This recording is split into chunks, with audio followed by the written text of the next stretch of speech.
நாமக்கல் மாவட்டம் குமாரபாளையம் அருகே பத்ரகாளி அம்மன் கோவில் கும்பாபிஷேகத்தை முன்னிட்டு 1000க்கும் மேற்பட்ட பெண்கள் தீர்த்தக்கூட ஊர்வலம் கடவுள் வேடம் அணிந்தும் பக்தர்கள் ஊர்வலமாக வந்தனர். நாமக்கல் மாவட்டம் குமாரபாளையம் அருகே உள்ள காவேரி நகர் பகுதியில் உள்ள பத்ரகாளி அம்மன் கோவில் கட்டுமான பணிகள் முடிவடைந்து தற்போது கும்பாபிஷேகம் நடைபெற உள்ளது. இதனை முன்னிட்டு நேற்று 4 கால பூஜை ஆரம்பிக்கப்பட்டது. அதனைத் தொடர்ந்து இன்று தீர்த்தக்குடம் ஊர்வலம் நடைபெற்றது. முன்னதாக கடந்த ஒரு வாரமாக கடும் விரதம் இருந்து வரும் பெண்கள் மஞ்சள் நிற ஆடை அணிந்து பாலக்கரை பகுதி காவிரி ஆற்றில் நீராடி தங்கள் குடங்களில் புனித நீர் எடுத்துக்கொண்டு கலைமகள் வீதி, சேலம் முதன்மை சாலை, எடப்பாடி சாலை மற்றும் சின்னப்பன் நாயக்கன் பாளையம் வழியாக காவிரி நகர் கோவிலுக்கு ஊர்வலமாக வந்தனர்.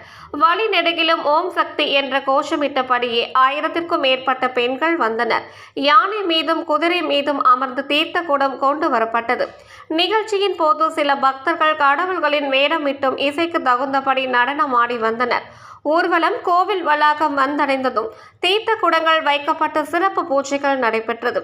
அதனைத் தொடர்ந்து பக்தர்கள் அனைவருக்கும் அன்னதானம் வழங்கப்பட்டது.